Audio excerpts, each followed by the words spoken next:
Hello বন্ধুরা, কেমন আছো সবাই? আশা করি সবাই ভালো আছো। আমাদের ইউটিউব চ্যানেলে তোমাদের সবাইকে স্বাগত।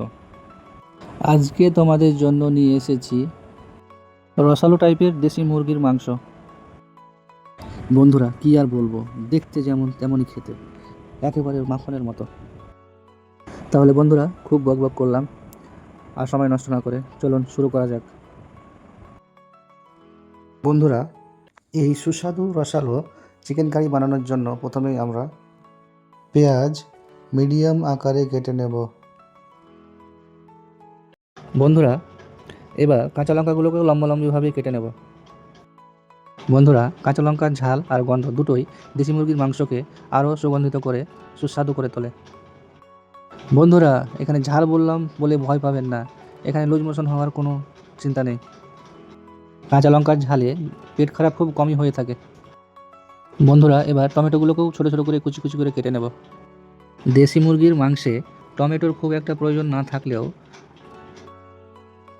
মাংসকে টক ঝাল চটপটা বানানোর জন্য এক একটা টমেটো দেওয়া যেতেই পারে। বন্ধুরা, আমাদের পেঁয়াজ, কাঁচা লঙ্কা, টমেটো কাটা হয়ে গেছে, আর রসুন আদা আগে থেকে ছিলে কেটে রেখেছিলাম। বন্ধুরা, তাহলে আর দেরি না করে চলো শুরু করা যাক। প্রথমে কড়াই গরম হয়ে এলে প্রায় 150 গ্রামের মতো সরিষার তেল দিয়ে ভালোভাবে তেলটা গরম করে নেব। বন্ধুরা, মাংস রান্নার জন্য আমরা কিছু গোটা গরম মশলা নিয়েছি, যার মধ্যে দুটো বড় এলাচ, 10টার মতো ছোটো এলাচ, দুটো শুকনো লঙ্কা, কিছু আদা কাঁচা লঙ্কার পেস্ট, 3টে তেজপাতা, 7 থেকে 8টা লবঙ্গ, 3টে দারচিনি নিয়েছি। এবার তেল গরম হয়ে আসলে শুকনো লঙ্কা, তেজপাতা, তারপর একে একে সমস্ত গোটা গরম মশলা দিয়ে ভালোভাবে ভেজে নিয়ে হালকা কালার চেঞ্জ হয়ে আসলেই আগে থেকে কেটে রাখা পেঁয়াজ, রসুন, কাঁচা লঙ্কা তেলের মধ্যে একে একে দিয়ে দেব। বন্ধুরা, পেঁয়াজ রসুন তেলের মধ্যে দেওয়া হয়ে গেলে অল্প পরিমাণ লবণ পেঁয়াজের মধ্যে দিয়ে দেব, যেন পেঁয়াজ রসুন খুব তাড়াতাড়ি করে গলতে শুরু করে।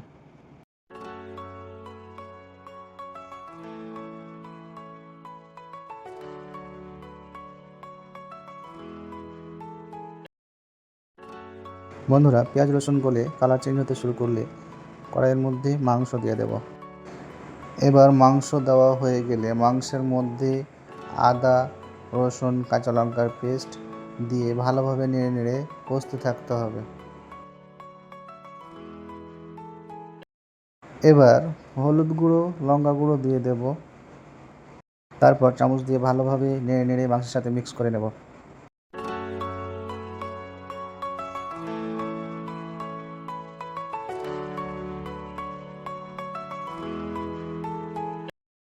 এবার মাংসের মধ্যে গুঁড়ো গরম মশলা ও গোলমরিচের গুঁড়ো দিয়ে দেব।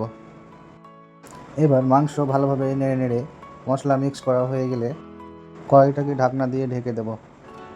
বন্ধুরা, মাংস ঢেকে ঢেকে রান্না করলে মাংস সিদ্ধ যেমন তাড়াতাড়ি হয়, তেমনই স্বাদও খুব ভালো হয়। এবার মাংসের মধ্যে চিকেন মশলা দিয়ে মাংসকে ভালোভাবে নেড়ে দেব।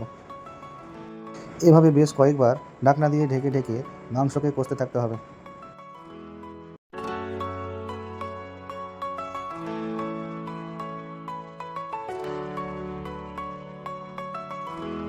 বন্ধুরা, দেখতেই পাচ্ছ কি সুন্দরভাবে কালার চেঞ্জ হতে শুরু করেছে।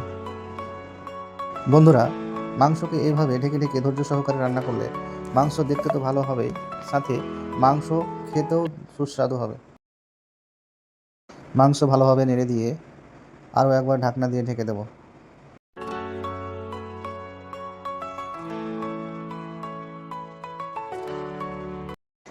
এবার আগে থেকে কেটে রাখা টমেটো কুচিগুলো মাংসের মধ্যে দিয়ে ভালোভাবে নেড়ে দেব।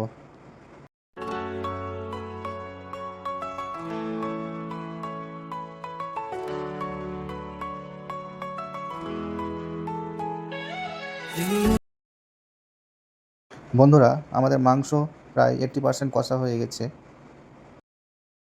বন্ধুরা, আরও কিছুক্ষণ ধরে এভাবে অনবরত নেড়ে নেড়ে কষতে থাকবো।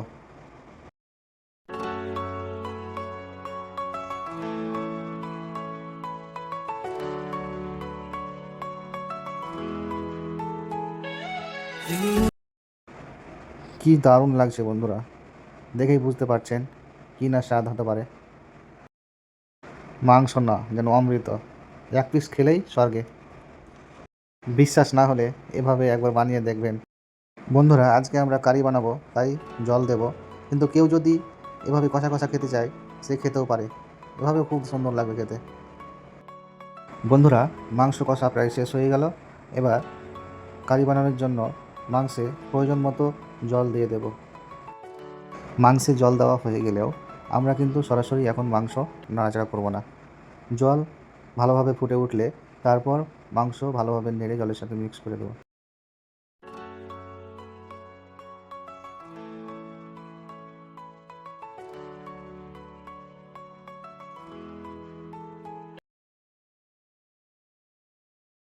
বন্ধুরা, মাংস ফুটে উঠেছে, এবার আমরা ঢাকনা দিয়ে ঢেকে দেবো।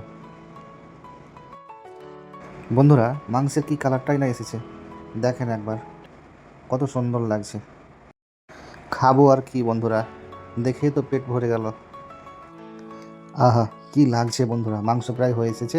মাংসের মধ্যে জিরা গুঁড়ো দিয়ে একটু ফুটিয়ে নেব, ভালোভাবে নাড়াচাড়া করে মাংসটা নামিয়ে নেব। বন্ধুরা, ভিডিওটি যদি ভালো লেগে থাকে ভিডিওটিতে একটি লাইক করবেন, বন্ধুদের মধ্যে শেয়ার করবেন এবং চ্যানেলটিকে সাবস্ক্রাইব করতে ভুলবেন না। তাহলে বন্ধুরা, আজকে এখান থেকেই দেখা হবে নেক্সট ভিডিওতে। Bye bye.